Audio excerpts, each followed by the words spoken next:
So now we will start discussing the creation, how it is described in the first chapter of the book of Genesis. And as we mentioned yesterday, we can see that this chapter 1, is not an easy one. There are many questions in this chapter that are not easy to answer. And I want to say that I don't have all the answers, but let us try to find those answers together. And one more approach that I would like to suggest for you when we study this part is reading the first creation account through the lens of the second creation account. What I mean? So chapter 1 and 2 of the book of Genesis describe the first creation. And in the book of Revelation, we can find another description of creation. And according to the logic of the narrative, it is clear, like we have many common elements in the first description and in the second description. And according to the logic of the narrative, it is clear that God restores people in the status that Adam lost because of the fall. And God returns people back to the Garden of Eden that was lost by the first people. But when we look and when we compare the first creation account and new creation account, we can notice some differences. And some differences, I think, are very important. Mostly what we can see in the second creation account, that something is missing. Something that was in the first creation is missing in the second creation account. And it would be interesting to see why it is missing and what is the purpose of everything. Okay, so let us start with the day number 1. So first that we need to understand the chronological connection. The world to be is brought into the dimension of time by the creation of light and the renaming of light and darkness as day and night. Chronologically, this means that the creation narrative starts on the first day of the first week of the first month of the first year. After the reversal of creation in the Great Flood, the earth is freed from the waters on the first day of the first month. This is a new beginning. The theophany at Sinai results in the command by Yahweh to set up the tabernacle on the first day of the first month. And so Moses did. From creation until the establishment of the sanctuary in the Promised Land, chronology bridges and connects the mighty acts of the creator of the world and the deity who wants to live in a tent in the midst of Israel. This is a quotation from one of the book, but what I would like to emphasize here, that later on in the Genesis story, and not only in Genesis, in Pentateuch, some events are connected to the day number 1 of the creation. And one of this event is the flood. So it is very clear because we can see that great flood, the earth is freed from the waters on the first day of the first month. So the first day of the first month is like the first day of life, or the first day of creation, the first day, the first month. And also we can see that the tabernacle was erected on the first day and the first month. And later on Monday, we will speak about many parallels between creation and the tabernacle. And most probably we can say that God created this world, and this world is supposed to be as a kind of sanctuary for the people. And we will speak about it a little bit later. So I think that this connection is important. One more special observation that I would like to emphasize here is that the formula is a little bit changed, is different. the approval formula is different from traditional formula. The usual formula, Vayare Elohim ki tov, and God saw that good, or that it is good.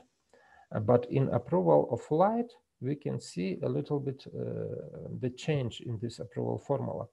Vayare Elohim et haor ki tov. And as one author noticed, nowhere else in the creation narrative is the object itself included in the formula. Here Elohim sees that the light is good. With this slight change to the regular formula, a signal is given.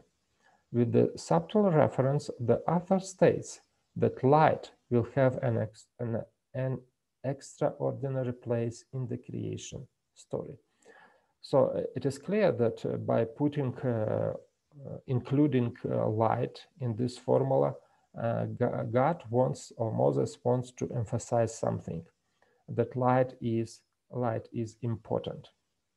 Okay, so now this creation of the day number 1 is the shortest one. So we don't have much elaboration.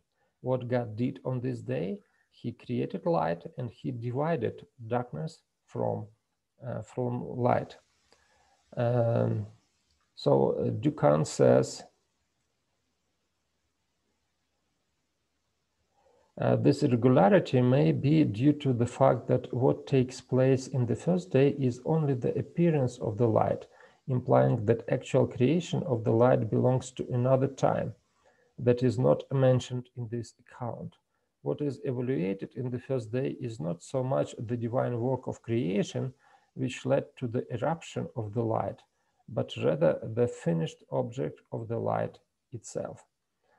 So now we can see that, and we will see it a little bit later, there is a big discussion about this among scholars, because some, for example, like Collins and some others, say that the formula Yehi something, let it be something, is not a formula for creation. So Collins says, for example, about that. So it means that it could be just that the light had been created earlier, but now he was just introduced to the audience like this. So is it clear, this polemics among the scholars? Yes. Mm-hmm. Okay. But now it is clear that if we speak about the source of the light in the first 3 days of creation, so most probably most of the scholars would say that God Himself was the source of the light. So he was the one who provided this life. And when we read, for example, Psalm 104, it is clear from this psalm that God is the source of light. But I would like to speak to you about another interesting fact that we can find here, is the presence of darkness. And it is clear that darkness is opposite to the light. And they are, this is emphasized in this story. And what is important, God didn't create darkness. So darkness is described as already present. And what is also important, the darkness in Genesis 1 is not qualified, is qualified neither as bad nor as good. Is it true? And yes, what is also important, sometimes people say like this, that in the end of the week of creation, what God did, He said that everything is good. Everything is good. But when we read the statement that God said in the very end, He didn't say that everything is good.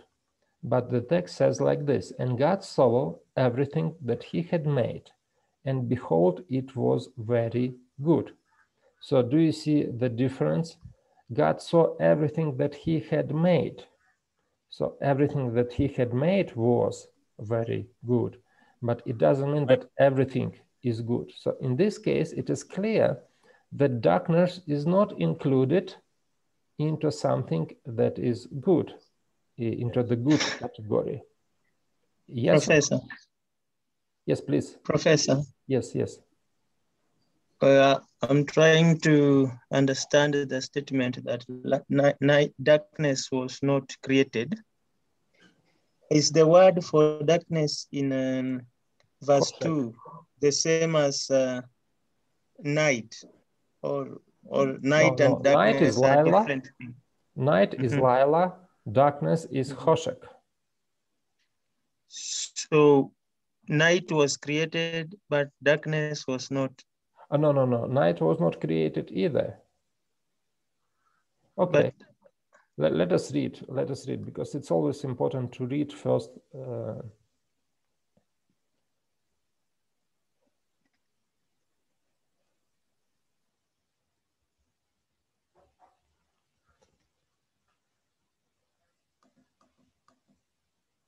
So, Vayomer Elohim Yehi Or Vayhi Or.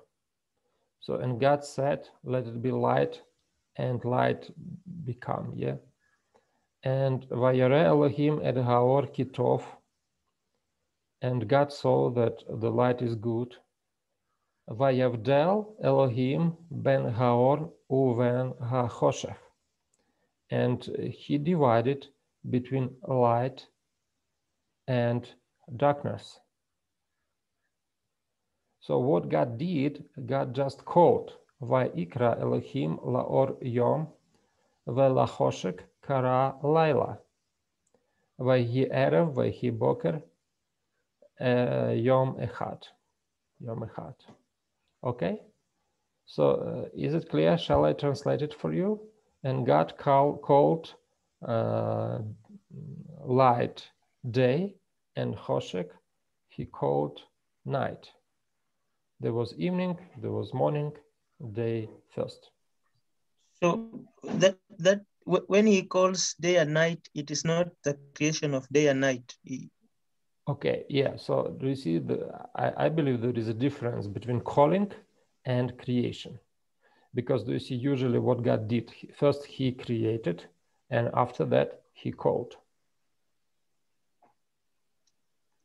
But nothing is said in this narrative that God created life, created darkness. Oh yeah, so yes, Prof. I didn't project for you the text. Sorry, I forgot to do this. Can I talk, Prof? Yes, please.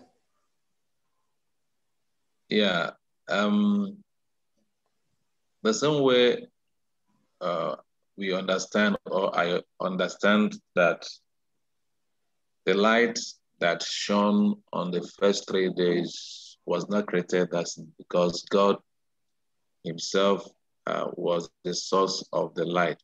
Mm-hmm. I also believe that God being the source of everything, both visible and invisible, that also includes darkness. You know, I just searched something now because I found in Isaiah that Isaiah chapter 45, verse 7, where God says, I form the light and create darkness. So he still says, I make peace and create evil. Maybe here it might be metaphoric. But if light, yeah, okay, yeah, I see it. If light, if darkness is not part of what God made, that means God didn't make everything in the sense of this. Let me stop here, sir. Yes, I agree with you. I agree with what you said, that yes, that we can say that God is ultimate source of everything, but we cannot probably say like this, because in this case it would be that God is the source of evil as well. Evil. Yes, yes. So that is why we have to be very careful in these formulations. Yes. It's true. Yeah, and yes, please, Pastor Nathan. I also find a problem in what Pastor Agaranya is trying to explain, because if we take the light at first was God. Now, God's glory in my thinking has been shining all through. So when did it stop shining so that at some point it is dark? Again? No, I'm saying if we go by that analogy that God is light and is the first light, which I believe in, but we take it to argue that darkness was there and God was the light. God's light, which I believe is God's glory, is there throughout. So if he's the light and his glory shines throughout, how then can we argue that there was darkness and God was the light that never went off at any time? Yeah. So do you see, we come to this like a philosophical ground. We can also say like darkness is absence of light, and we can discuss also in this direction. But let us probably... Yeah, Prof. Yes, please. I didn't say that the light never went off. I mean, the light that shone for the first 3 days came from God. I didn't say it never went out. The concern was mainly the first 3 days. It's a big debate. It's a big debate, Mr. President. Can I say something? Yes, please. We may want to take one person against another, but some things are now more difficult because of sin, because we have come to associate darkness with sin. It may not have been so before, but now that it is associated with sin, we want to put everything that is appear sinful away from God, so that God remains as clean as possible in our thinking. I think we should just deal with what the Bible reveals to be so. If the Bible says that God created light, then we just end at that. We try to avoid making everything else come to either close to he created it or he was a source of these things. We may even end up arguing that since he created Satan and he had all the knowledge that he will cause sin, then by virtue of the fact that he created him, then he is the cause of even the sin also. And so we make God responsible for even things that he's not responsible for. So I think let's limit ourselves to only that which is revealed, and the rest we leave for God to later explain if he wants to. Dr. Gembo, the question still stands: where did darkness come from? Okay. So now, thank you very much. I really appreciate what Pastor Elijah said, and I really appreciate this discussion. I like it very much. So because this is what I would like we have in our class. So really, what we can see, Pastor Elijah is correct when he says that darkness later on in the Bible is very often associated with something bad, especially in the New Testament. So do you remember darkness in the New Testament in many passages, and especially in the Gospel of John? Darkness is a symbol of evil. Like, for example, do you remember the light in the world is shining, and the darkness, how this said there? The Greek word there, have not consumed the light. And or darkness didn't overcome the light. So especially in the Gospel of John, darkness is a symbol of something evil. Yes, but let us come back to the story of Genesis, because the story of Genesis is also written in a very, very interesting way. So do you see the darkness is introduced in the verse number 2. When God created the world, Yes, and there was an earth. There was already darkness there. Nothing is said that God is responsible for creating this darkness.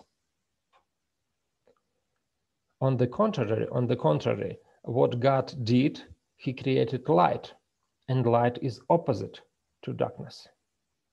So God created light, and light is opposite to darkness. And he divided light from darkness. And also what he did, he gave a name to light and to darkness. Okay? Now, what I would like to suggest to you is to read this first creation account through the lens of the new creation account. So what we can see in the new creation, that John, the author of the book of Revelation, says that on the new heaven and new earth, there will be no night. Am I correct? Yes, Prof.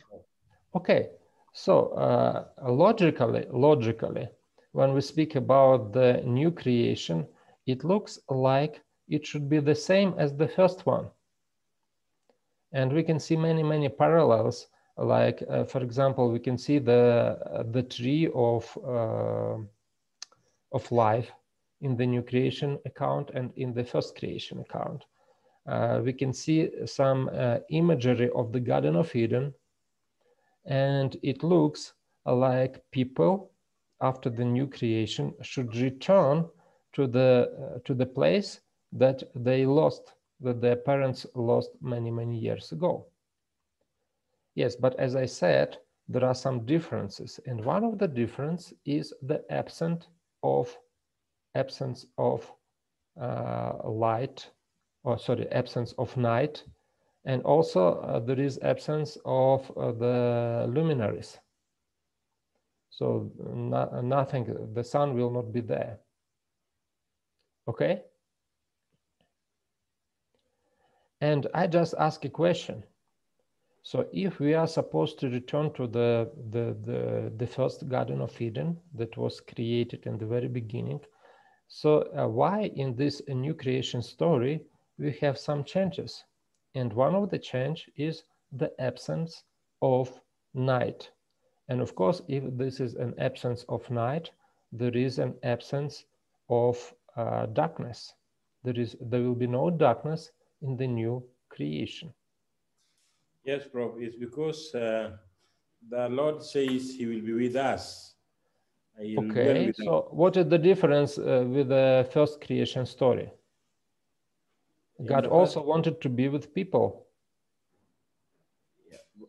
It says that he was visiting and going back, but this one, he'll permanently dwell with us. I hope so. So do you think this is the difference only with this one? That he was just visiting and he was not always there? Okay, so but there is another question that we can ask when we speak about the creation narrative. And I'm more than sure that you know about that the creation is done, and there are many articles about that, the creation is done as a building of the sanctuary. So if it is a building of the sanctuary, and we believe that the New Jerusalem is also a sanctuary, so if it is a building of the sanctuary, so it means that God was supposed to be there almost always or always. So I don't see the difference here. Okay, so let me continue. So my idea and my understanding of this passage is this.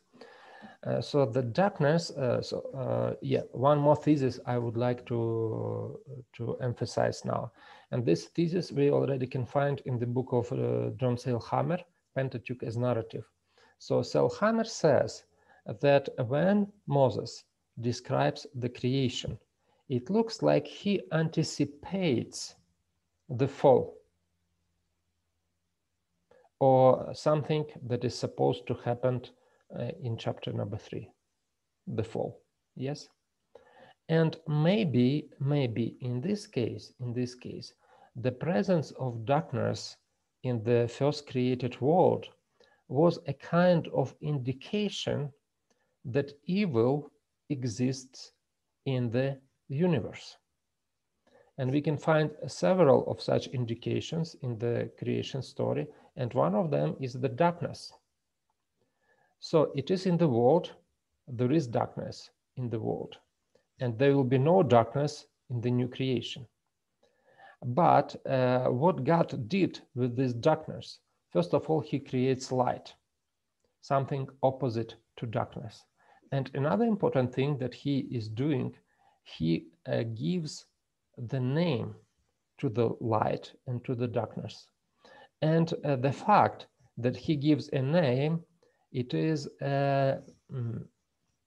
exercising of the dominion, because every time when somebody gives name to somebody else, it means that he is superior to the object or to the person whom he gives a name. Am I correct? Yes, of course. Okay, so pay attention Yes. to one more detail. So Adam gave name to all the animals. Yes? But when did Adam give name to his wife? In the evening, when he was saying, bone of my bone, flesh of my flesh. I think that was after the fall. Oh. So is it significant or not that Adam gave a name to his wife after the fall? Oh. So in the chapter 2, we cannot find anything about giving name to his wife. He just admires what he sees, and he just calls it is just called Isha, so woman, but woman because she is taken from man. Yes, Isha is taken from man, from Ish. She is Isha. But after the fall narrative, we can find this interesting detail. Adam gave a name to Eve, to his husband, and she called her name Eve. Okay, so probably it has a meaning. So when he gave name just later on. And how can we understand this passage? We understand that in the beginning, Adam and Eve should be like equal.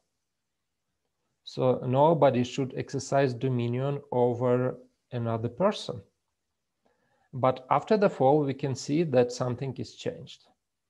And we can see that after that, God pronounces that woman should have a special like desire to a man. Okay, so it is like a change of the order. So what I would like to emphasize now when we speak about the darkness, so what is important that God gave a name to darkness, and it is not darkness anymore because it is Lila. So before it was darkness, but now it is just a night. So what we can see in this story, so the darkness or the evil is present already in the world. And when Moses speaks about the creation, he gives us this hint that something evil is present in the world. But what God did, God, when he renamed the darkness, it looks like he changed it, or not change it, but he exercises his dominion over the darkness, and he rules over it. So now it is subdued. So it is not harmful for the people anymore. It is not darkness. It is just night, and after that, day will come again. So how I understand this passage, it is like an anticipation of the scene that should happen just a little bit later. And this is not the only thing that anticipates the sin. Another thing that we can find is the presence of this tree of knowledge of good and evil. So one more interesting parallel: there is no such a tree in the new creation. Only now it is present, but not in the new creation. In the new creation, only the tree of life, but a tree of knowledge is not mentioned anymore. Okay, any questions or any discussions about that? Well, something is coming into my mind. I don't know whether it's correct to have such a notion. If in this narrative, Moses could have been anticipating some fall of that nature, could there have been the same concept when God was creating, since Satan fell before he created this present world? Could there have been maybe some association of darkness with the fall of Satan, such that nothing is said about the origin of darkness, so that maybe he anticipated the same in Moses' writing of the book? Moses writing of what? Of Genesis. When Moses was writing Genesis, already Satan has fallen. Mm-hmm. And Moses, of course, is living way far from the time Adam and Eve fell. So maybe there was anticipation of Satan having fallen and having been associated with the darkness, such that when Moses was writing, there is complete absence of mentioning of the origin of darkness. Mm-hmm. I'm trying to think that there could have been association of that kind, so that there's silence about its origin. Yes, what I want to say, I don't want to say that Moses is anticipating the fall, but a narrative is anticipating. So there is a difference, yeah? There is a literary device, I forgot its name. So there are two of them, like flashback when something from the past is mentioned, and I forgot the name of this literary device, but another literary device is like something has not happened, but a hint of it is given right now. So I think that this is exactly what we have in this narrative. So when this hint of the presence of evil is given by mentioning the darkness. And I base this idea on the fact that darkness is absent in the new creation narrative, when we know that all the sources of evil are eliminated completely. Thank you. Prof. Yes. Yeah, in the context of God saw that everything he made and it was good. I think it is from the first day to the sixth day. Mm-hmm. Because in the account of creation, that is in Genesis chapter 1, verse 1. Would I say that darkness was part of what is described as in the beginning, God made the heaven and the earth. And then in verse 2, the Bible says that the earth was without form and void, and darkness covered. Well, that darkness not part of the described earth or heaven and earth made in verse 1, or has it always been there? Thank you, sir. So do you want to say that darkness always been there? No, I'm just asking if it was part of what God created as introduced or as mentioned in verse 1, and as described that darkness covered, well, let's say it, darkness covered, I think, the earth. Yes, what is stated here, we cannot here, we don't have here a statement that it was part of the earth. So do you see, this is one statement. And after that we have Vechoshek al pene tehom. So it was a darkness, darkness above the surface of the deep. So is it part of that creation? The part of the first creation, Bereshit bara Elohim. Yeah. So text doesn't say about this. Okay. So we cannot say that this is a part of creation. What is stated in the beginning, that God created heaven and earth. So that's all. And after this, the description of earth before the week of creation. And darkness was part of that description. Yeah, darkness is part of this description. So, but I don't want to say that it was created by God. Okay, sir. Thank you. Yeah, because Bible doesn't say anything about this, that God created the darkness. It is clear that he created light, or he introduced light. So it depends on how we understand this. But he is not the source of darkness. He is the source of light. Okay. Prof. Yes.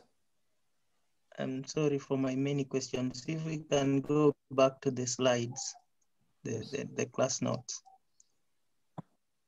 Days.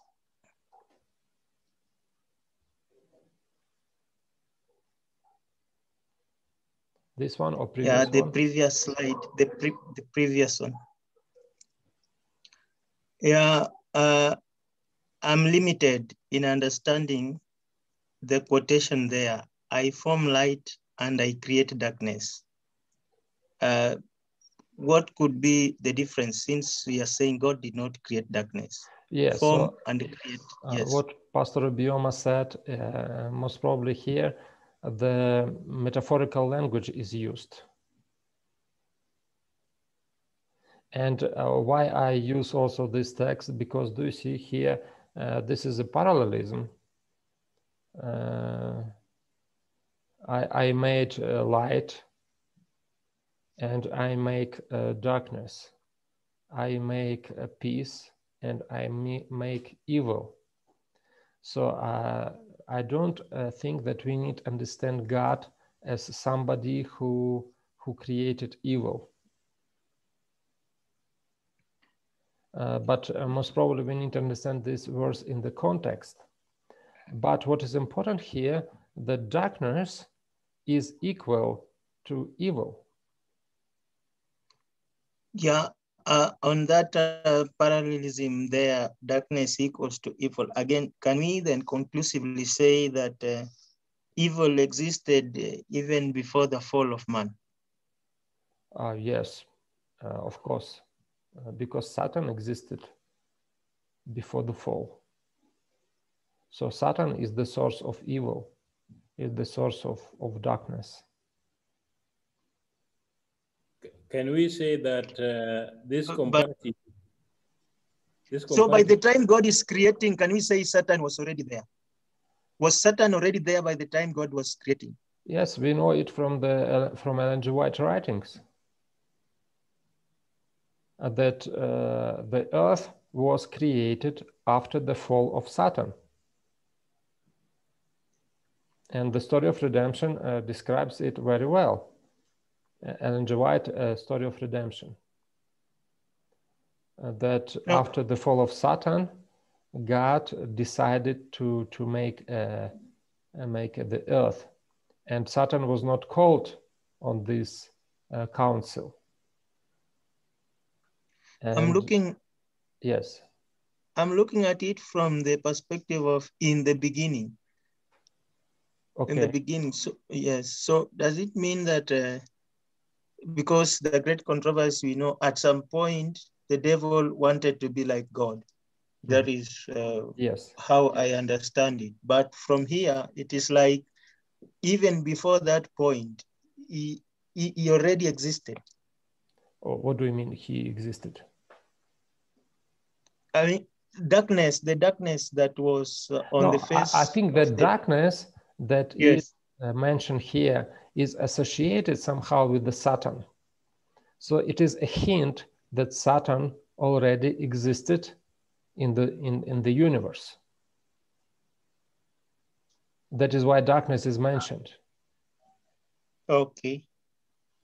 Yes, but the fall of Lucifer took place, had taken place before God created our earth. Okay. God. Yes, And yes. then Yes. Another question. Everything that God created was very good. Yes. In the creation week. Yes. And already darkness existed. So yes. How can we run away from this theory? I think it is the framework theory. Yeah, that suggests that the things that God created were not perfect. very good, perfect, but they were good in the sense of functioning well. Then if evil already existed, then how can we so that is why argue out this yes. I don't want to go to this direction of framework theory, especially what John Walton is saying, because his ideas are really very, very weird.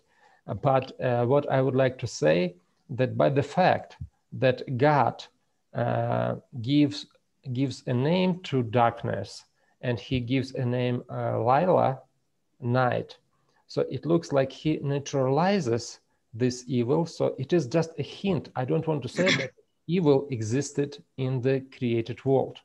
It didn't exist. We have only just a hint to the existence of evil, because there is a tree of knowledge of good and evil, yes? And there is darkness, which is not supposed to be in the new creation. So it looks like some hints that evil exists somewhere in the universe is done here in this narrative. But I don't want to say that the first creation was not perfect. It was perfect. So there was no death, there was no anything bad in this first creation, so everything was good. And even the fact that Hoshek is renamed to Lila is a fact that there is no Hoshek in this created world, but there is only day and night. And God, when he gave a name to night, to darkness, it looks like he exercises dominion over this darkness. So he changed it, because a given name is also very, very significant and very symbolic.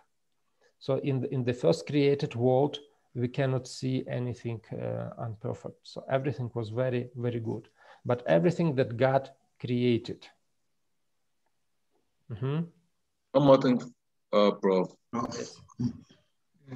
Yeah, as it relates the Satan's rebellion and the earth. You know, in the book of Revelation, I think chapter 12, we read that the dragon and his angels were cast down to the earth. So if we take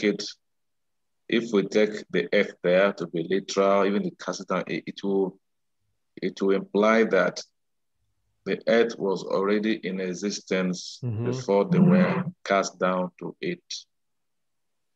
I'm trying to relate that they rebelled, that sin was already in the universe before the creation of the earth, in light of this story. Yeah, it's a good way, because do you see, according to this description, Earth should existed when Saturn was cast down to the Earth. So does it mean that he was cast down after the creation of the earth? I don't know. I cannot tell you. Maybe, Okay. maybe this one could be another way to say how Satan usurped the power of the earth when he tempted Adam and Eve. Yeah, that's also an interpretation of that text. Yeah, anyway, this is interpretation. All what we do now, we try to interpret. Okay, anybody else? I see somebody else wanted to tell something. Pastor Nicholas, it seems to me. Prof, I wanted to, this text you are showing, the Isaiah 45, can we understand it to portray permissive will of God, in that while he knows that it's possible for us to choose otherwise, like in this case, when he says, I form light and I create darkness, can it mean that he knew that Satan will choose to rebel, and so this expression could be alluding to that permissive will? So I don't want to interpret now Isaiah, because I believe we need to interpret it in the context of Isaiah, not just to take this text out of the passage and try to speculate. So let us leave it. I just use this text to show that darkness is also associated with something bad in the Old Testament, and especially it is associated with something bad in the New Testament. Thank you, Prof. Mm-hmm. Okay, anything else?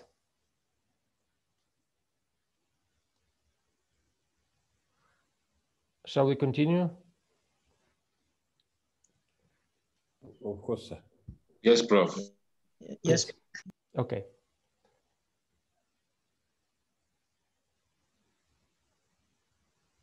So just what I would like to say, I don't want to say that the creation was not good. It was good.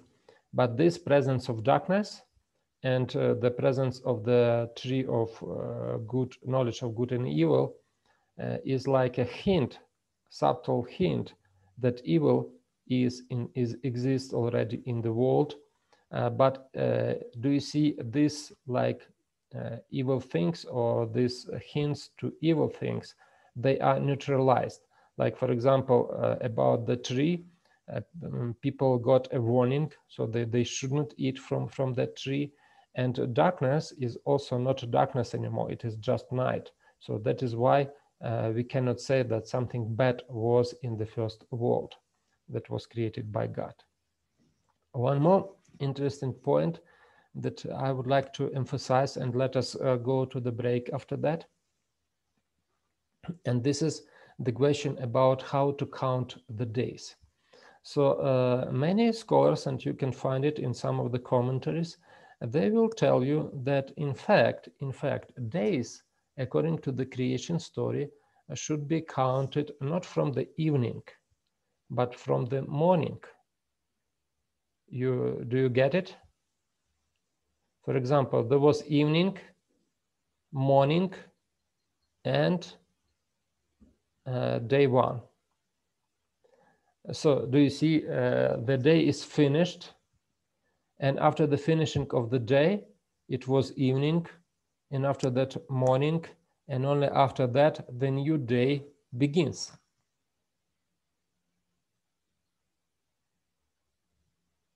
Is it clear? Yes, it's clear, Prof. Okay, so and I found very interesting explanation in the commentary of Umberto Cassuto, and he says like this: it would appear, therefore, that the solution to the problem must be sought in another direction. An examination of the narrative passages of the Bible makes it evident that whenever clear reference is made to the relationship between a given day and the next, it is precisely sunrise that is accounted the beginning of the second day. For example, they made their father drink wine that night, and on the next day, so this is about Lot's daughters, and it is clear that night is already evening. So we usually, we are used to count days from evening until evening. But in this case, it is clear that next day, it is not supposed to be next day, it's supposed to be the same day.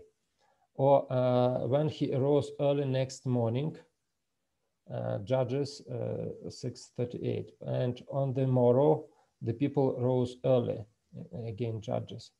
If you do not save your life tonight, tomorrow you will be killed. So tonight is evening, and tomorrow is, it is supposed to be the same day as we used to count. But it looks like it is not like this in the Bible. So have you noticed this?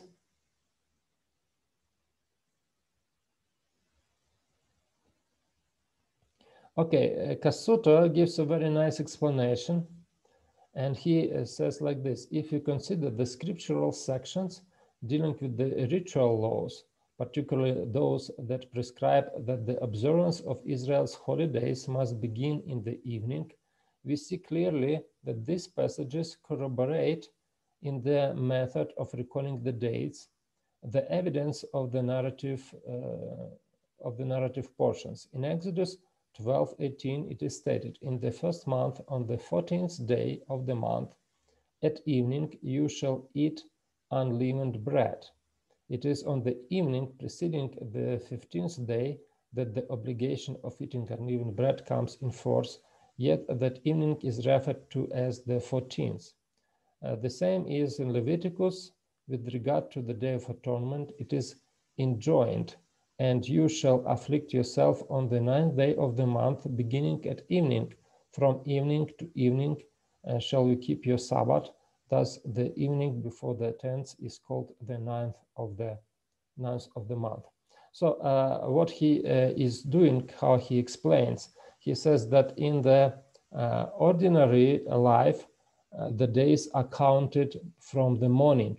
But when we speak about the rituals and the festivals, the counting of days was from evening till evening. Okay? So this is just a small commentary about that. Okay, so let us, do you have any questions? Yes, Prof. Yes, do we take it to, do we then take it to mean that the counting of evening as the beginning of the day is only applicable during ceremonial occasions, but in normal counting of days, it is not applicable? So do you see, it is probably like we count today. So sometimes we count like from midnight till midnight. Yes, because it's like convenient. But usually for our, how to say, usual practice is just, we understand that the next day starts when we wake up. Yeah. But for the sake of the holidays and some festivals, so the counting of days started from the evening till evening. So the day lasted from evening until evening. Okay. So any questions, Pastor Kajura? Yes, Prof. I'm sorry yesterday I couldn't attend the class. I think I had registered my absence. My question on this point of days is the naming. Will this start also get at the naming, like a Sunday up to Saturday, the names? And no, in Hebrew or Jewish tradition, they didn't have names, and it seems to me until now they don't have names for the days of the week except for Sabbath. Even when we read the New Testament, we can see that they didn't have the names for the days. So for example, only Friday, they call it day of preparation, and Sabbath, of course, it was Sabbath, but all other days are just called by numbers, like first day, second day, and that's all. Okay. Yes, I think you have answered. another interesting feature of the narrative of the first day is that it is not called by a ordinal number, the first day, as it is translated, but it is called by cardinal number, day one. Later on, the pattern is ordinal numbers, like second day, third day, fourth day, and so on and so forth. But until now, but the first day is just called by cardinal, day one. And Kasuta, it seems to me, also suggests an explanation for this. Yes, but he says that it is just like a tradition, and there is no like a violation of the grammar in this case. Okay, anything else? So if you don't have questions, let us make a break. 10 minutes break.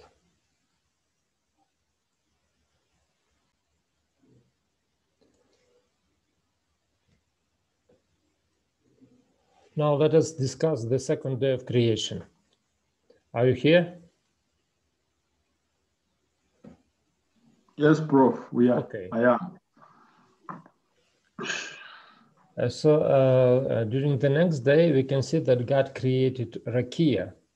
And Rakia, it's difficult to translate this term because it doesn't occur very often. And even if it occurs, the etymology of this word is Raka, which means hammer out. So it looks like to do something with the hammer. It's like a smith who is hammering some of the tools. So, and that is why in some of the translations we can find this term as translated as firmament, or something that is firm. For example, in Job we can find, can you with him spread out the skies strong as a molten mirror? Yeah, it is just an image of mirror. At that time they didn't have a glass mirror, but what they usually had, it is just a metal mirror. When you look at the polished piece of metal and you can see your reflection. So do you see there was an understanding of the firmament as something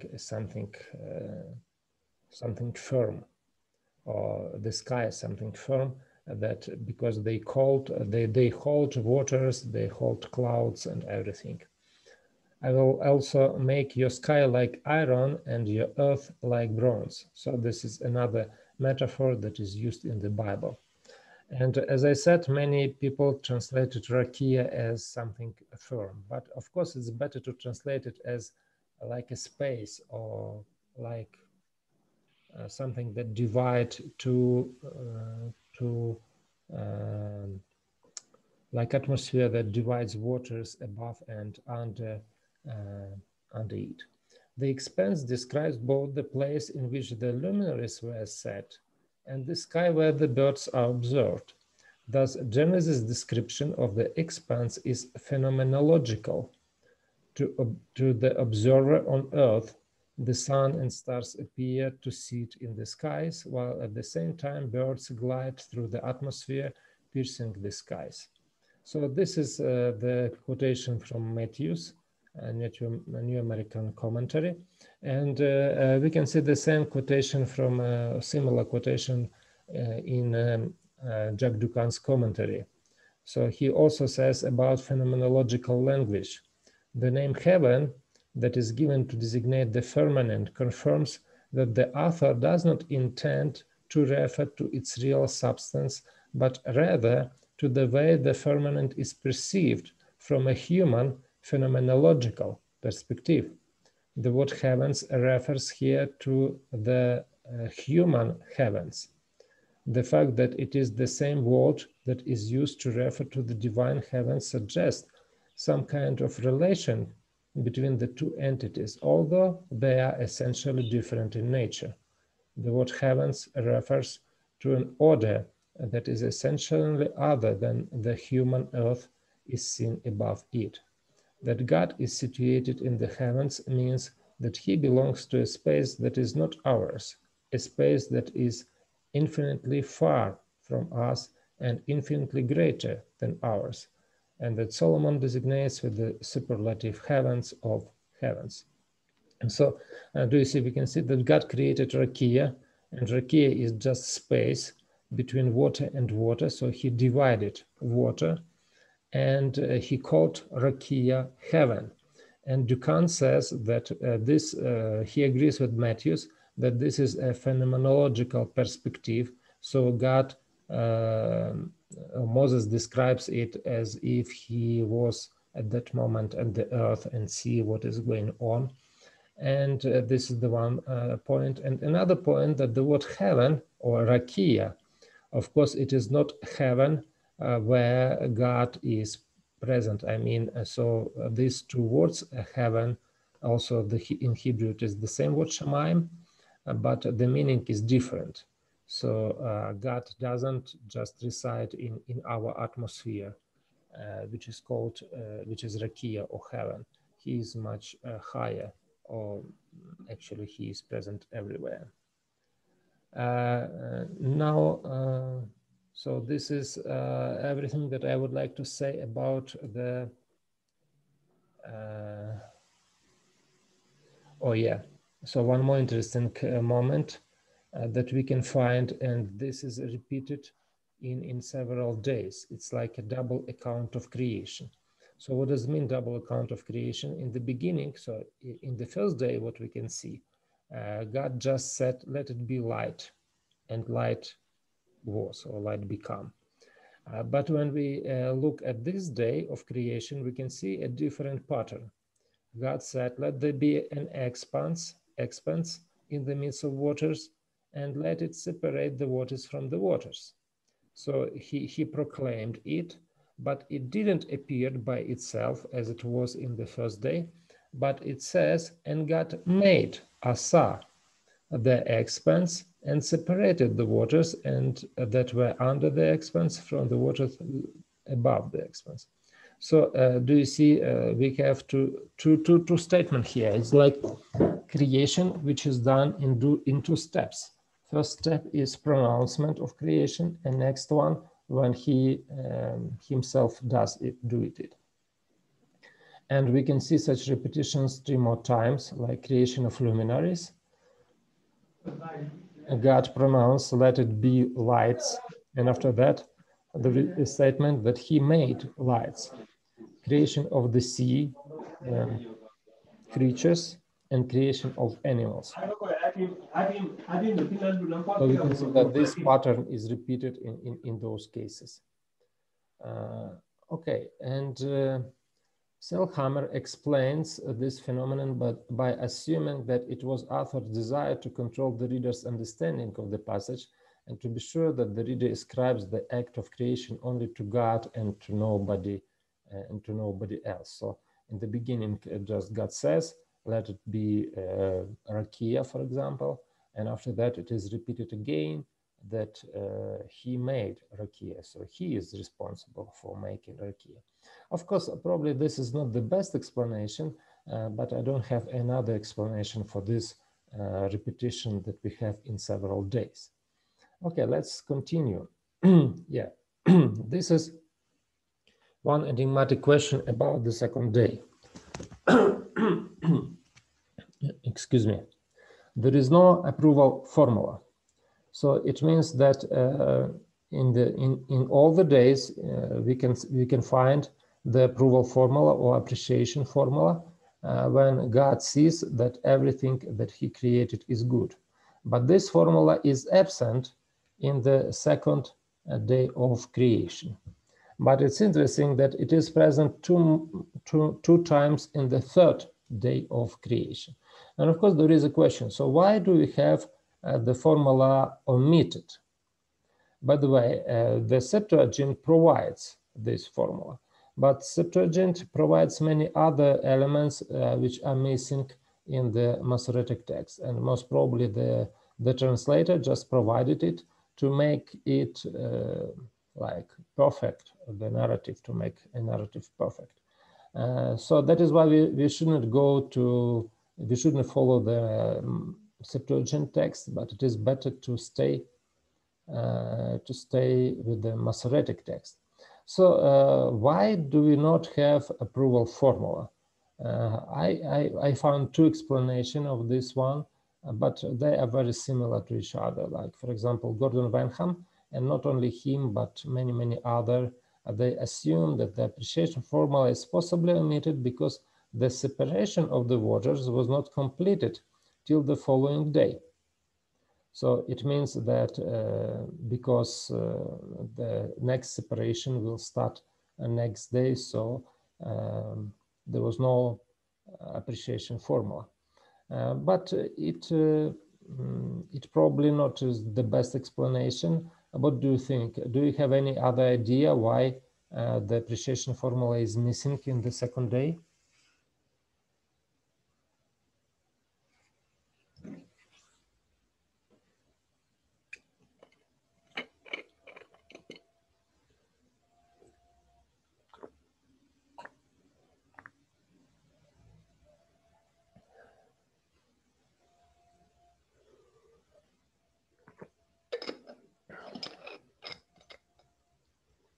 No ideas?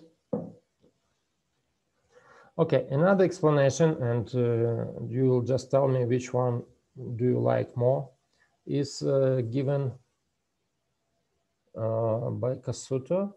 The words "it was good" were not appropriate at this stage, inasmuch as the work of the water had not yet been completed. The situation was not yet good, for had it been good, there would have been no necessity for another separation. Actually, it's the same explanation. On the third day, for the same reason, it is not stated here that God gave a name to the sea, just as he had named the heavens. For the lower waters had not yet reached their final distribution and were still covering everything beneath the heavens. So it is mostly the same explanation as the first one, but just expressed in different words. And the explanation given by Selhammer I like more, but you can also say which one is better. The good which the author has in view has a very specific range of meaning.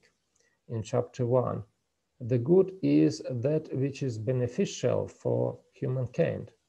Note, for example, how in the description of the work on the second day, the narrative doesn't say that God saw that it was good.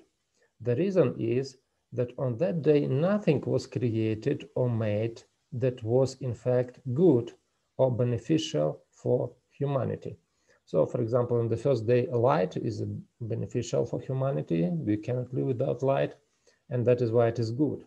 But on the second day, it looks nothing was done or nothing was made that is good for man.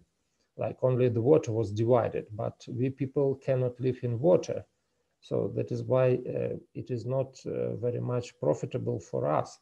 So that is why, according to Selhammer, no approval formula or appreciation formula is mentioned on the second day. So what do you think about it? Which one for you is more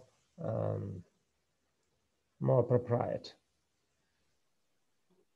Yeah, Prof. Yes. Prof. Yes. For me, I would say that the first two explanations make sense. Which one? The first two explanations that that is separating the waters was not completed until the third day. Okay. Okay. Yeah. So both explanation, and by the way, they are like similar to each other, so somehow related. It makes sense. Mm-hmm. Okay, so shall we move forward? Yes, Prof. So day number 3, and day number 3 is also very interesting. And here, when we speak about the day number 3, first of all, what we need to pay attention to, that we have a double creation story. What do I mean double? Not one thing is made, but two things are made on this day. And two times we have the phrase, and God saw that it was good. So in the beginning, he says that water should be gathered together into one place, so that the dry land should appear. So, and it was so. God called the dry land earth, and the waters are called seas. And God saw that it was good. And after that, we can see that the earth should sprout vegetation, plants yielding seed, and fruits, trees bearing fruit, in which the seed, each according to its kind, on the earth. And again, it was so. The earth brought forth vegetation, and after that, God again saw that it was good. And only after that, we have the final formula. And there was evening, there was morning, the third day. So you can see that here we have a double creation. So creation, like two things: separation of water and creation of vegetation.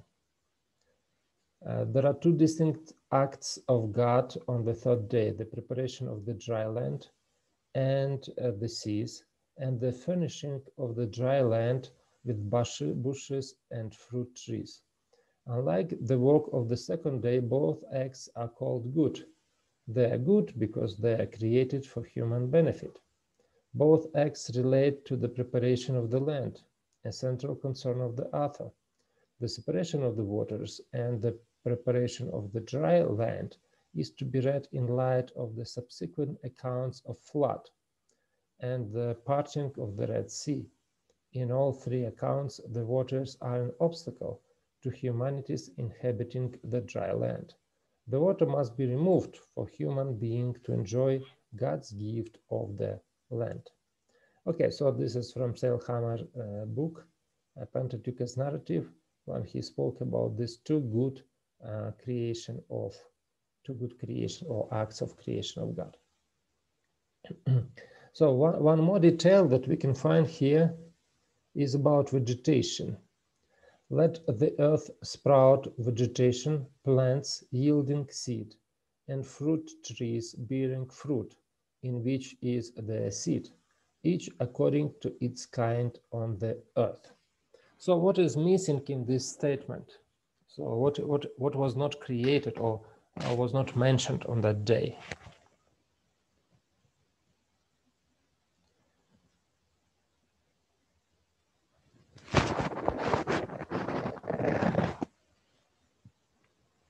Okay, let us read it again. Let the earth sprout vegetation, plants yielding seed, and fruit trees bearing fruit, in which is the seed, each according to its kind on the earth. So what was created?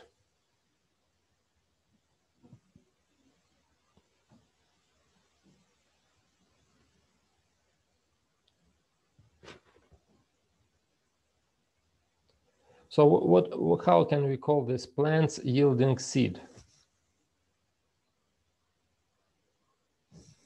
That they produce seeds inside their fruits. Okay.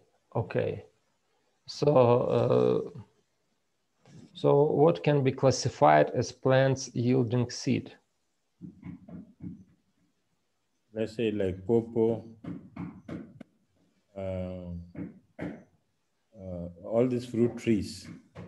Yeah, fruit trees is okay, but what about plants? That are able to propagate themselves through production of their own seeds, not vegetatively. Okay, yes, correct. So what is missing here?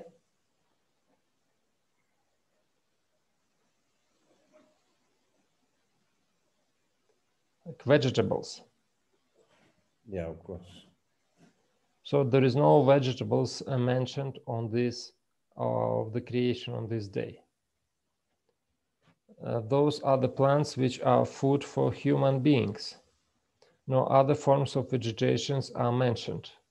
Even the origin of the food for the animals mentioned at the close of the first chapter is not recounted here. And this is, of course, a problem, a question. So why? Later on in chapter 1 and verse 30, we can see, let us read it.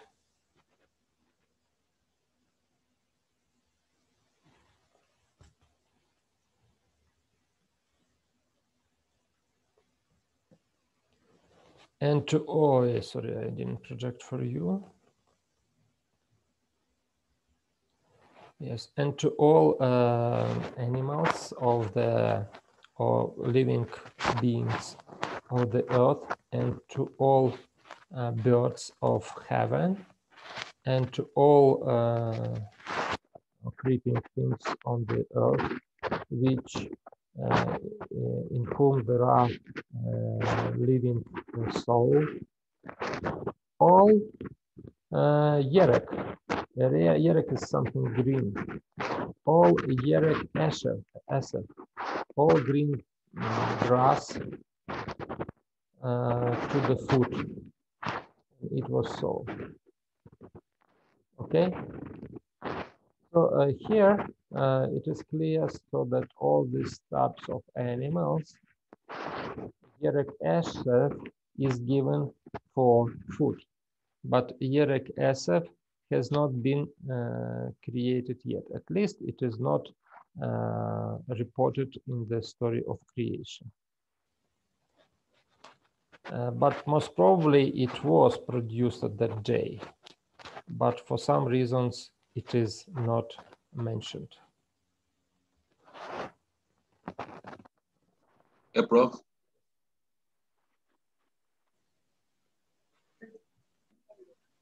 Yes, yes.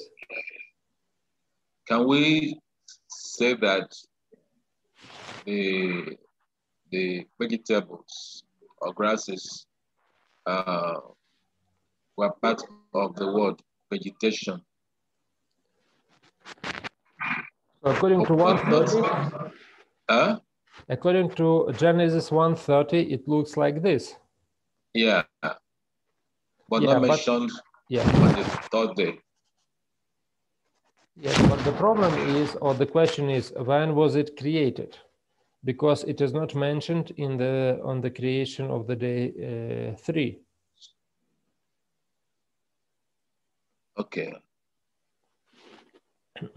But definitely it was part because animals were given it as a food. Sure.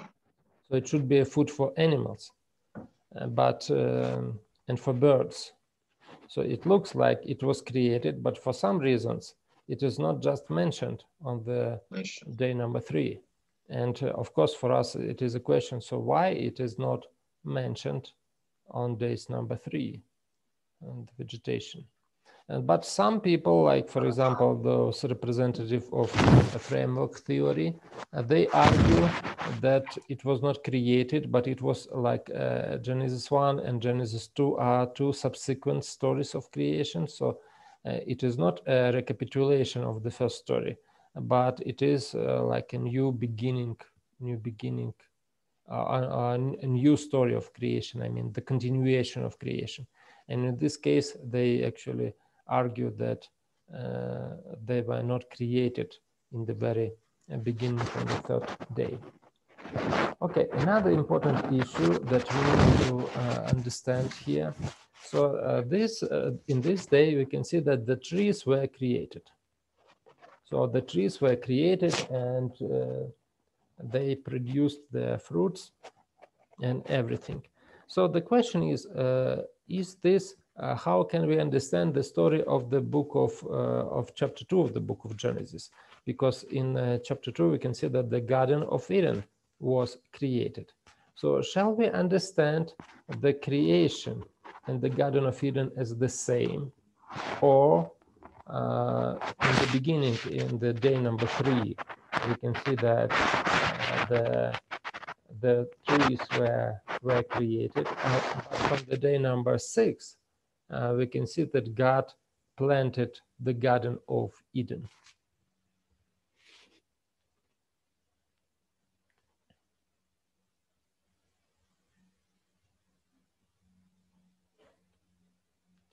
So like, for example, Sailhammer says, the implications of reading the two chapters together are greater than has been acknowledged.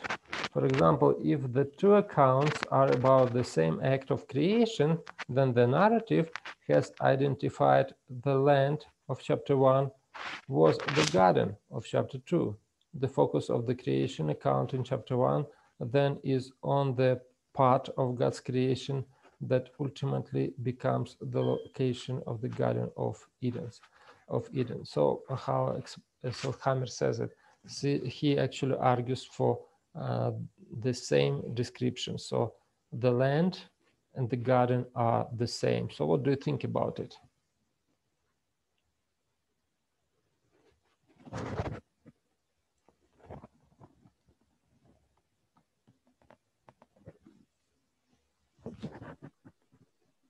Shall we treat it as the same description?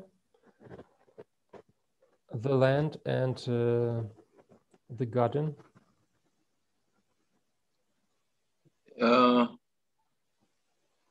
Prof, in the account of the third day,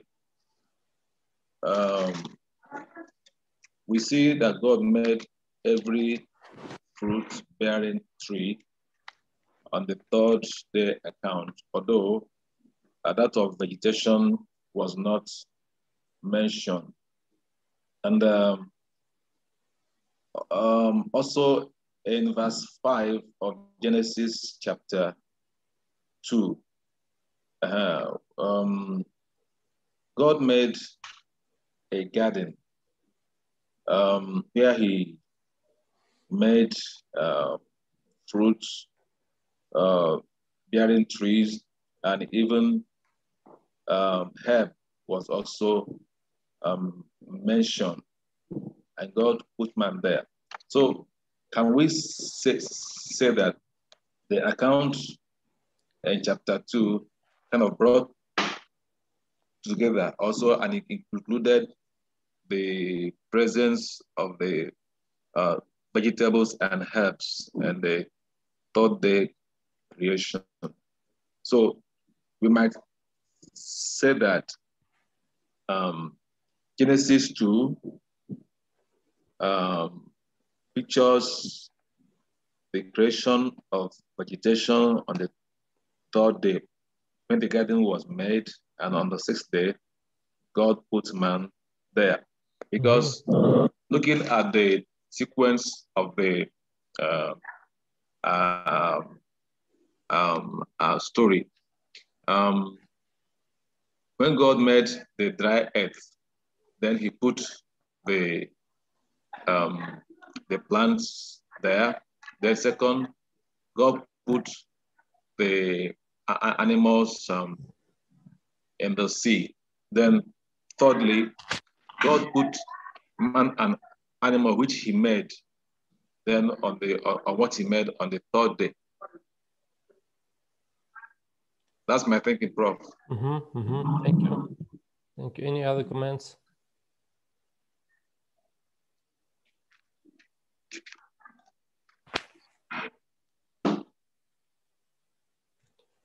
So because now we have a kind of a problem. And the problem is again in the syntax of the story. So when we look at the chapter number 2, we can see that again Vaiktol tense is predominantly used. So as we spoke about it yesterday, and we said that actually Vaiktol is very rarely refers to the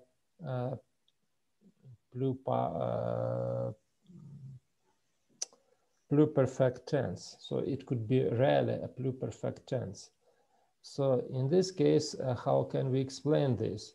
It looks like grammatically everything is explained as consecutive events, but we try to put them to change the chronology of the events. So do you understand the problem? Yes, Prof.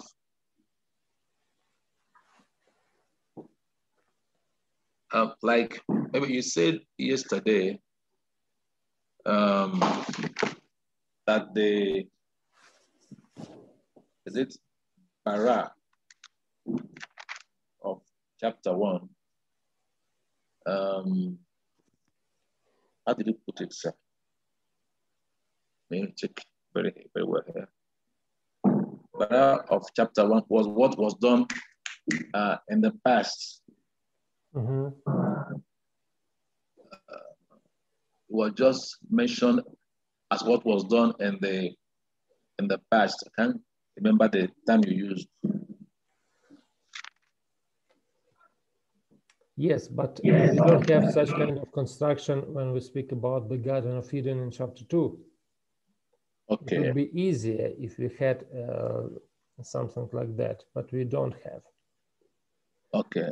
Yes, I would like to refer you to one article written by John Collins, and it is just an article about grammarly issues, and but he makes some application of these grammarly issues, and the article is called "Vaictol as Pluperfect," Vaictol as Pluperfect by John Collins.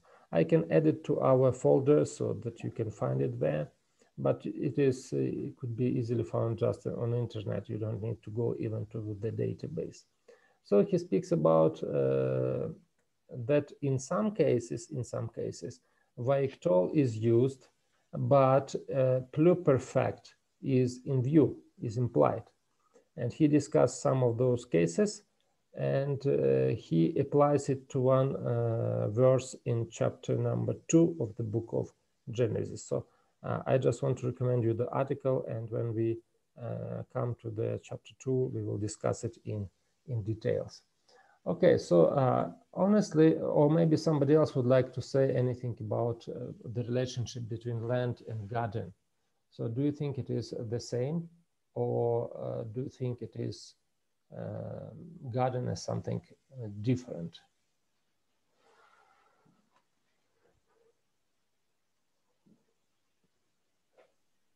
Professor. Yes.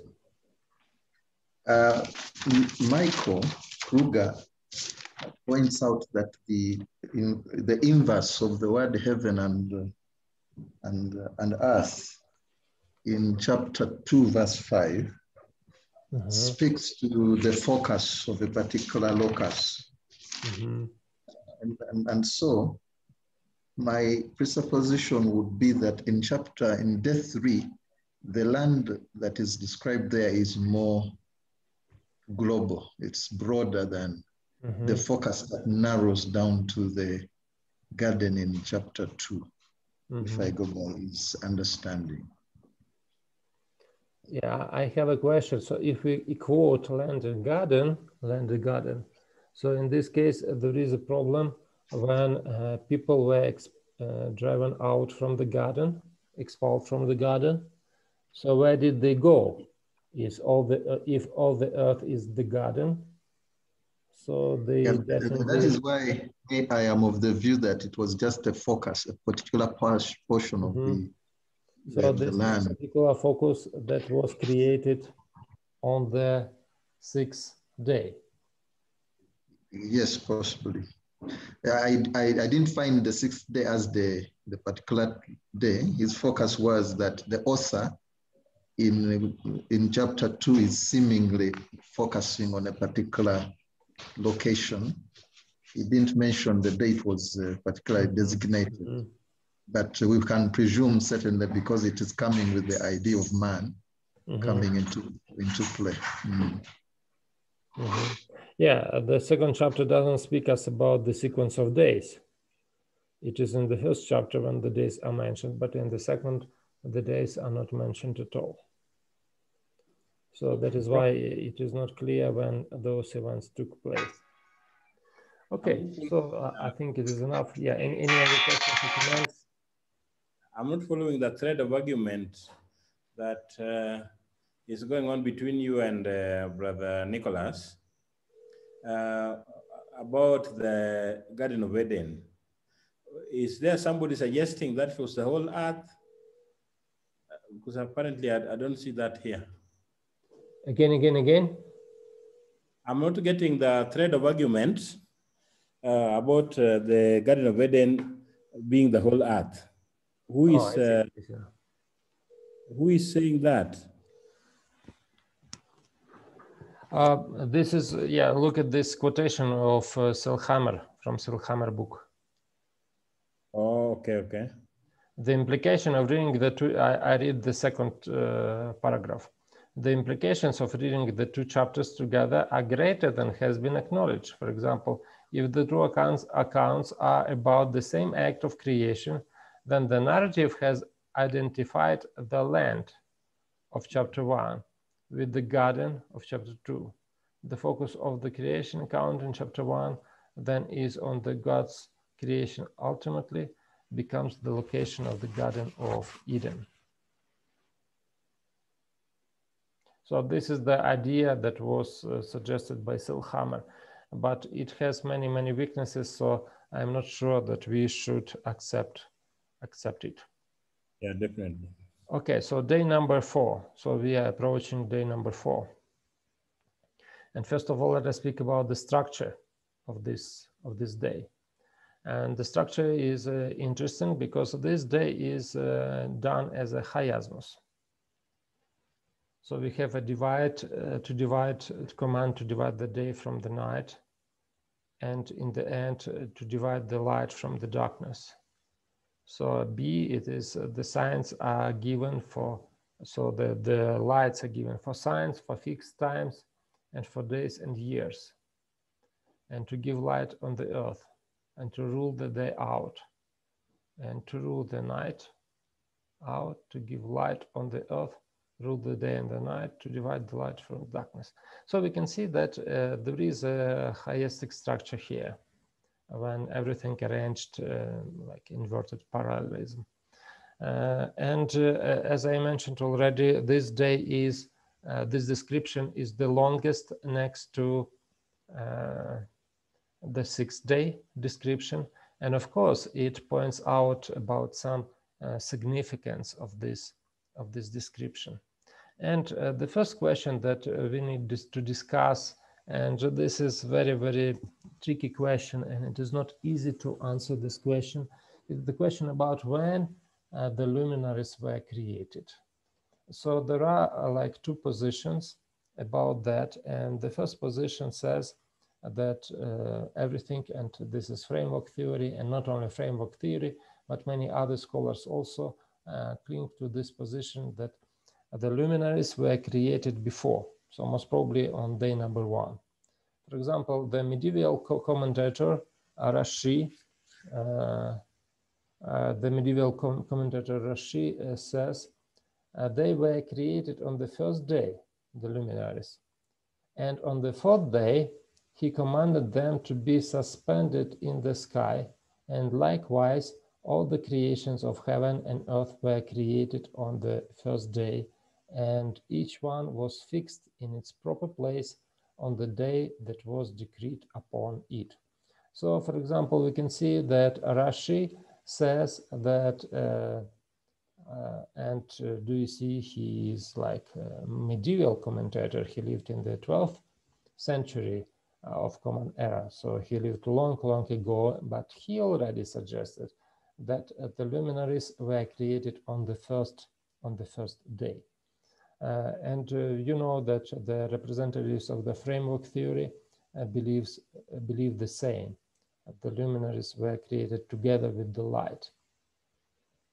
Selhammer gives another. He also goes to the same direction, but his argumentation is a little bit different.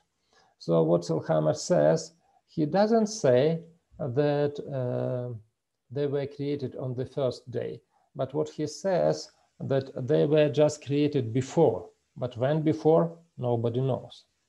And he uses some grammatical argument from grammar, and he says like this: we should be careful to note that in verse 14, God doesn't say, let there be lights to separate, as if there were no lights before this command, and afterward the lights were created. Rather, the Hebrew text reads, "Go," said, "let the lights in the expanse be for separating." In other words, unlike the syntax of verse 6, the syntax in verse 14 assumes that the lights were already in the expanse, and in response to his command, they were given a purpose: to separate the day and night and to serve as signs, to mark seasons and days and years. So do you understand the idea? He says that we shouldn't translate it, "let there be lights," but he says, "let the lights in the expanse be for separating." And in this case, it implies that lights had existed before God started the week of creation.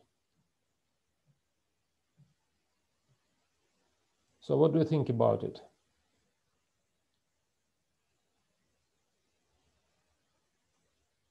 I think it's a misrepresentation of what the story of creation, because the story of creation says, "Let there be light." And if he says that, that means the light was there before, I think he misrepresents that statement. Yes, and I agree with you. And also we need to remember the fourth commandment. So do you remember what is stated in the fourth commandment? For in 6 days, God created Heavens and the earth. And skies and everything that is in it. That is in it. Yeah. So it means that God created everything in 6 days, not before. So yes, similar position was articulated by John Collins. He says, "And God made Asa the 2 great lights and the stars." The verb "made" in Genesis doesn't specifically mean create, like bara. It can refer to that, but it can also refer to working on something that is already there, or even appointed. Verse 14 focuses on the function of the lights rather than on their origin.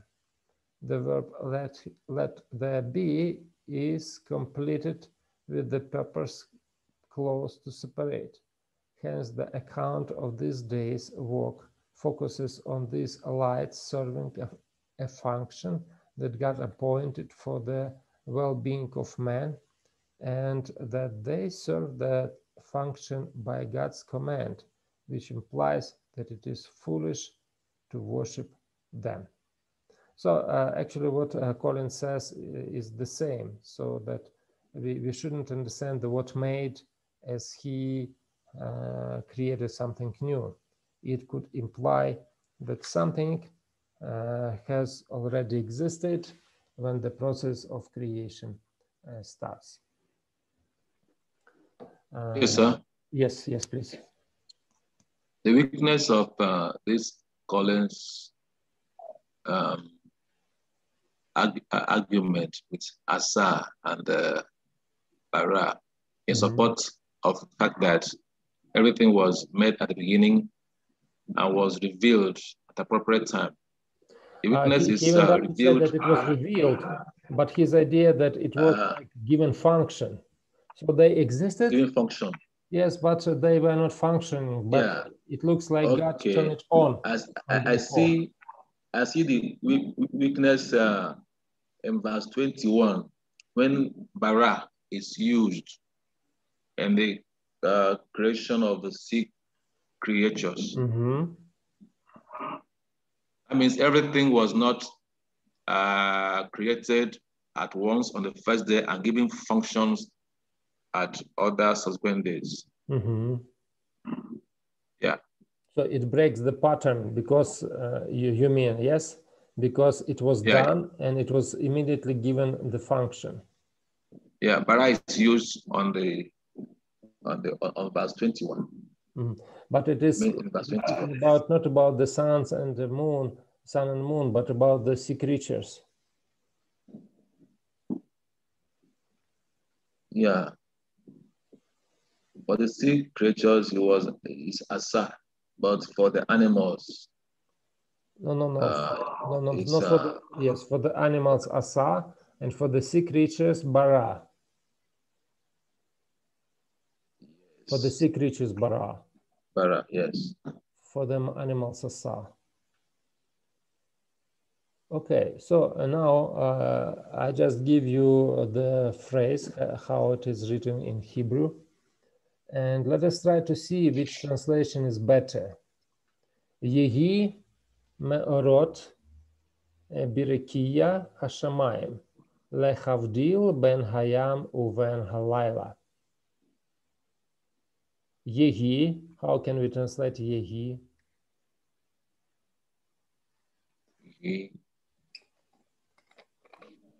Let it be. Yes, it is like let it be. Adjective. Yeah. Me'orot, this is a noun from or is light. Me'orot is also like luminaries or lights. What gives light? Yeah, let it be lights. Birikiya, on the firmament or in heavens, yes. Birikiya hashamayim, on the vault of heavens or something like this. Lechavdil,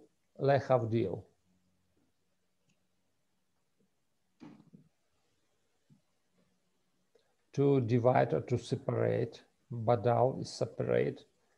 To separate Bein Hayam Uvein Halayla. Bein is between day and between night. So is it possible to translate it as Selhammer translated it? Let it be, let the lights be for separating between day and nights.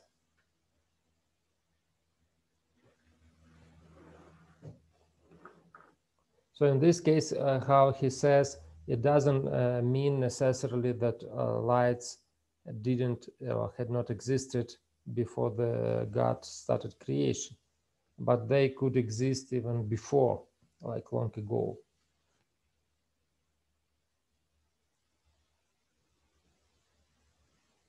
So is this translation possible as Selhammer translates it? It's not possible because the Berkia Hashamayim must be taken into account when you are translating the separation between day and night. And so if we are saying that the light existed before, before where? That before does not exist here. So what is the problem? We are asking that, is it fair to translate like he did? Oh, this is the question that I would like us to think about. So there is no, later on in verse 16, God says, or Moses says, and God made via us Elohim Meorot, and God made in verse 16. But again, as Collins says, the word make doesn't necessarily mean creating something new. Probably he just did something with the luminaries so they started to function properly. So what I see in this description of the day number 4 is that if the author wanted to say, like Selhammer suggested, he would do it a little bit differently. Yehi me'orot, yes, I will read the second line. Yavdilu me'orot birekiya hashamayim ben hayom uven halayla. So in this case, I would make badal in juicy form. I will put it in the juicy form, and in this case, it will be clearly it would clear sound like this: and let the lights in the spans of heaven separate between day and between night. But when we have this phrase, Yehi meorot berekia hashamayim, so let it be lights on the spans of heaven to divide between day and between night. So if this argument sound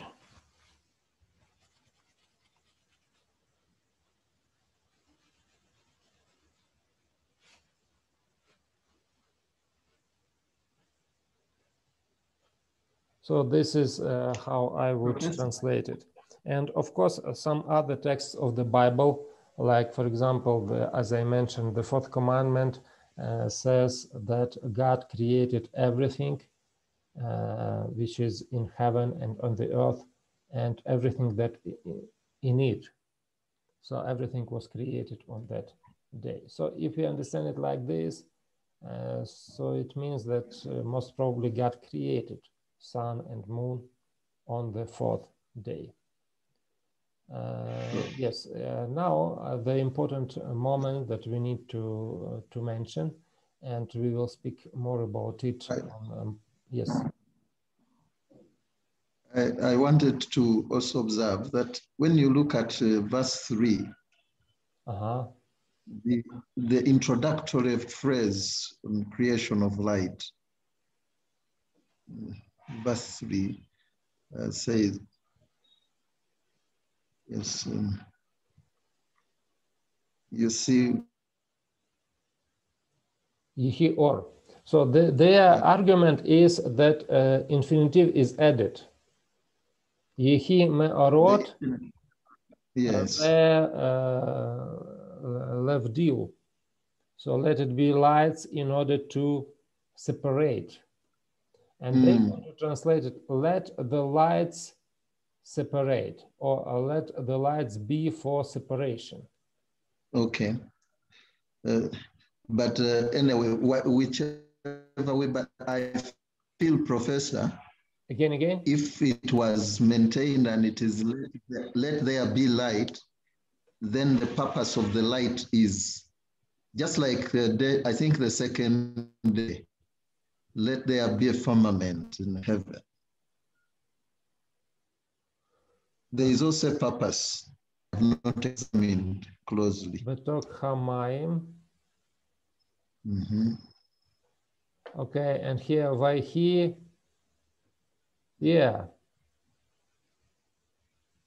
but do you see in this case they can use this as an argument? For example, because this it looks the same, but the construction is different. So the first statement is let it be firmament in the midst of the water, and the next section let it separate between between water and water. So in this case, do you see the construction is different? Yes. Anyway, I feel the other one is just contrasted to, because it just brings the purpose clause immediately after the declaration, the declarative clause, but they still also have some lacuna of argument. Yes. But I believe the same kind of construct here, only that Moses goes a little by adding the verb again to be. But if you look at it in terms of sense, it offers the same kind of sense, the creation, then the purpose for the creation. Yeah. And if we add verse 16, which says clearly demonstrates that God makes, then it strengthens the previous clause. Yeah, and so God he made. Yeah, I understood it the same. So God made the two lights, big and the big light and the small light. Yes.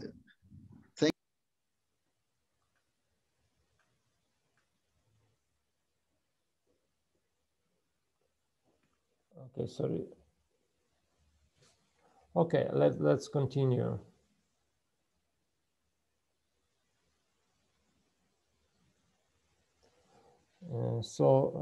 Yes, most probably the lights were created on the fourth day, and the connection to the sanctuary is very, very important. So what we can see here, pay attention to the words which are used for the signs, for all these seasons, and for the other issues. All this terminology is used for the sanctuary, for the tabernacle, like Maor light and Meorot lights,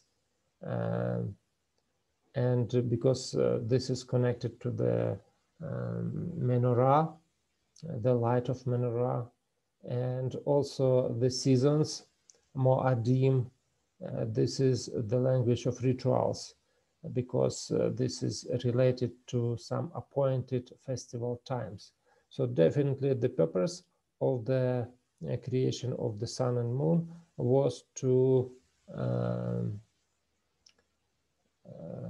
not only to divide between night and day, but to give some signs and to help people to calculate days properly, so that they can keep all the festivals that are supposed to keep at a particular time.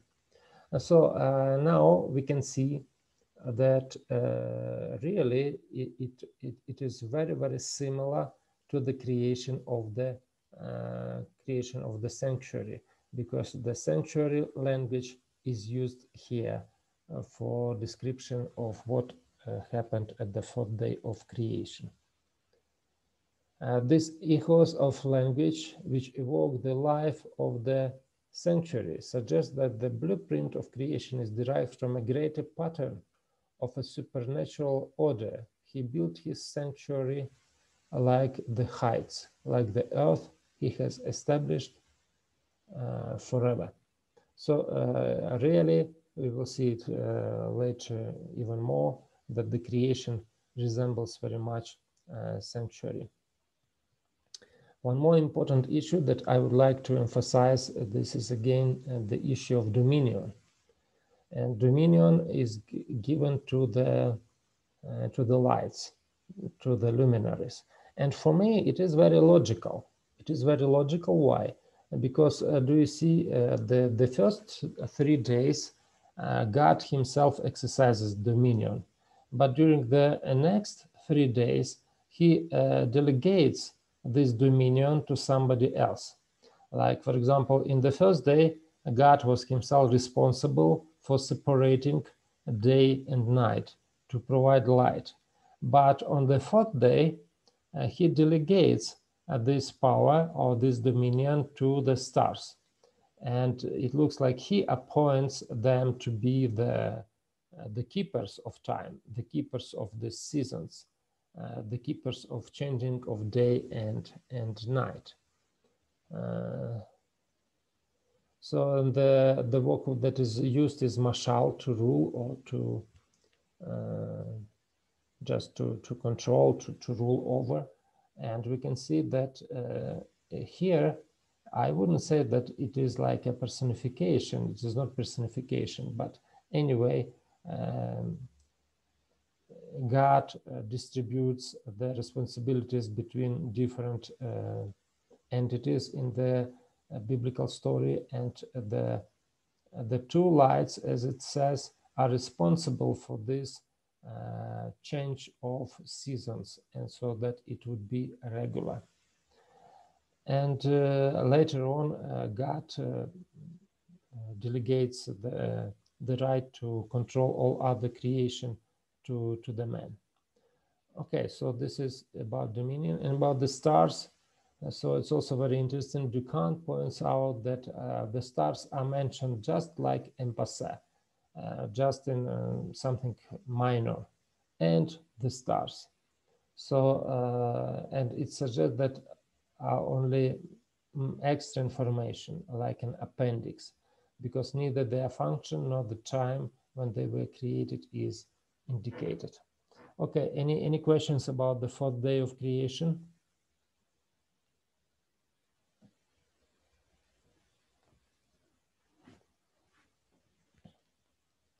So let us move to day 5. Prof, Yes.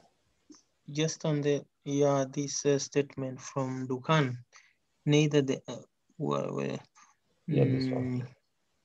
Yeah, as for the creation of the stars, the construction of the star also suggests that they are only mentioned as extra information, like some kind of appendix. Neither their function nor their time when they were created is indicated. But I think what we have been seeing that all these were created in day 4. Mm-hmm. How come then this statement is mentioned when they were created is indicated? So what do you mean? So it's just about the stars. Okay, no, I've got the statement. I was putting the word not indicated, but I've seen it is me who was reading it wrongly. Sorry. It is just about stars. And I think it is important. Yeah. Why? Because do you see now many people speak about astrology, and they try to do some like horoscopes and some other issues like that. But it is clear from the Bible that there is no astrology, because stars are not responsible for these kind of issues. About a moon and sun, yes, it's true. They are responsible for dividing. They are responsible for signs and for these appointed times. So, and here, it's also important because do you see when Jesus spoke about his second coming, he very often, as a sign of his second coming, mentioned some celestial phenomenon. Like, for example, sun is turning dark and moon is turning red. Mm-hmm. So these are like signs. So that is why signs for sun and moon are somehow related, but not for the stars. Not for the stars. Nothing is said about the stars. So no astrology. No astrology. By the way, I remember a couple of months ago, I was shown a movie, not a movie, it was just a video in YouTube, but it was done in Russian language. But I think that it is also available somewhere in English as well. So it was done by dispensationalists who believe that the end of the world should happen in 2028. So they somehow calculated this. Do you see? They remember. They believe in this fig tree. So they quote in the prophecy of Jesus when he says, "Look at the fig tree. When it prepares for spring, you know that spring is coming very soon." So the same would be in his second coming. And the fig tree for them is a symbol of Israel, and they are waiting when this fig tree is preparing.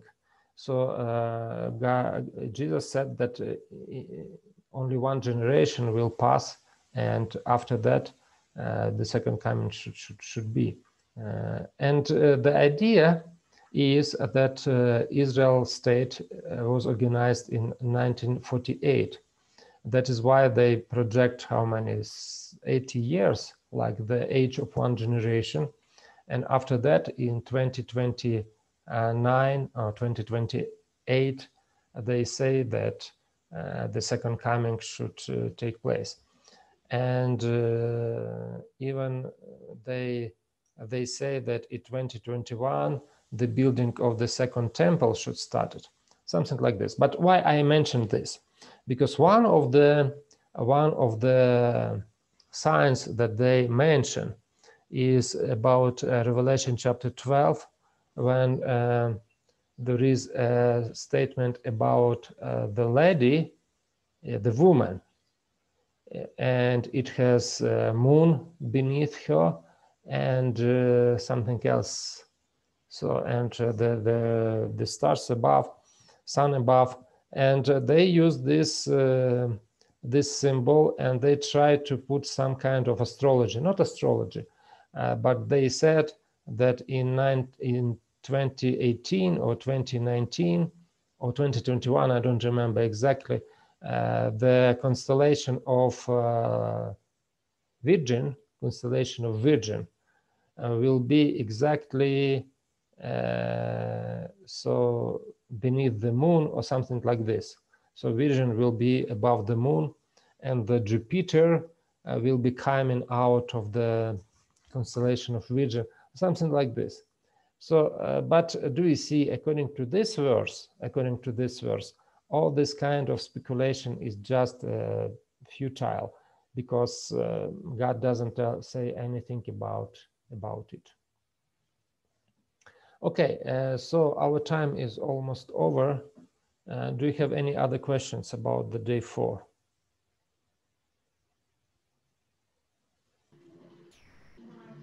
Prof. Yes. You hinted about it, but I didn't get it well. It has been puzzling me. Why is the sun and the stars and the moon given a responsibility that is equal to man in chapter 1, verse 26, Mashal? Yes. By the way, the different word is used for man. A man is not supposed to mashal. A man is supposed to rada. Okay? So the different word is used. But today when we read Psalm number 8, in Psalm number 8, the same word is used, mashal. So like man is given mashal, the right of mashal. So yes, it is a good question. So it looks like God distributed these responsibilities between different entities. Like sun and moon are responsible for taking care of chronology or changing day and night. And what is interesting, that they are faithful. They do not commit sin. Until now, everything is rotating according to what was done by God. But a man, when he was given dominion, he was not able to withstand, and he lost. I wouldn't say that man lost the dominion, but at least it was not as good as it's supposed to be in the very beginning.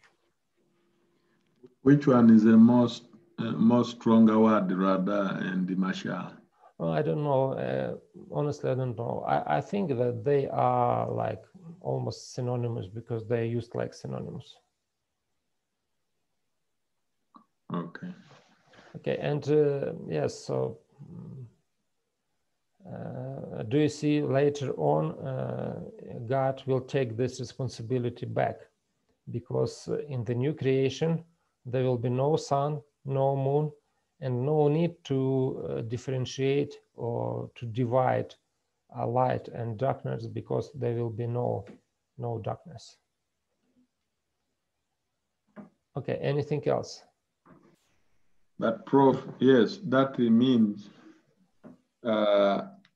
Nathaniel's argument was right, that from the beginning, perhaps darkness represents evil. I don't want to say that it represents evil. I wouldn't say like this. I would say that this is just a hint that there is evil in the world. Yes, okay, because okay. Why is it that in the new world there will be no darkness? You see, so that means when evil is done away with after the end of 1,000 years, then issues to do with darkness will cease also. Yes. And the Prof, I wanted to ask a question. Is evil as power different from Satan as a physical material being? Because when you read the Ezekiel, I'm forgetting, either Ezekiel or Isaiah, there is a statement which says Not until iniquity was found in you, you are perfect being. Yes. So, and I heard you making a statement that it seems evil was present in the universe when God was creating. Yes, and what is the question? So evil and Satan. They are separate. No, I don't think they are inseparable now, but Satan is the source of evil. So when the verse says until iniquity was found in you, does it mean he was born evil? Oh, no. He was not born evil. So as Isaiah says, or not Ezekiel says, that he was perfect in the beginning. Yes. So there was nothing. And actually we cannot explain the origin of evil. It is like a mystery for us. Just as God is a mystery also, his origin. Yeah. And the evil also claims eternal death as God claims eternal life. They are very... Yeah. Okay, any other questions? If not, Pastor Kajura, may I ask you to pray in the end of our session today? Okay, Prof, let's pray. Thank you, Jesus, for today. We thank you for the life you've given to our professor to impart this knowledge into us in order to be able to do your ministry when we are well knowledgeable. Bless our families wherever they are and all the challenges that we encounter. Be with us. Till we meet again next time, give us life to tackle and tussle out to these heavy studies. In Jesus' name we pray. Amen. Amen. Amen. Amen. Thank you very much for the discussion, and see you on Monday. So what I would like to ask you to do, just try to do the quiz number 1 and try to do the forum during this Sunday, and on Sunday if you have time, of course. Okay. Okay, Yes. Okay, Prof.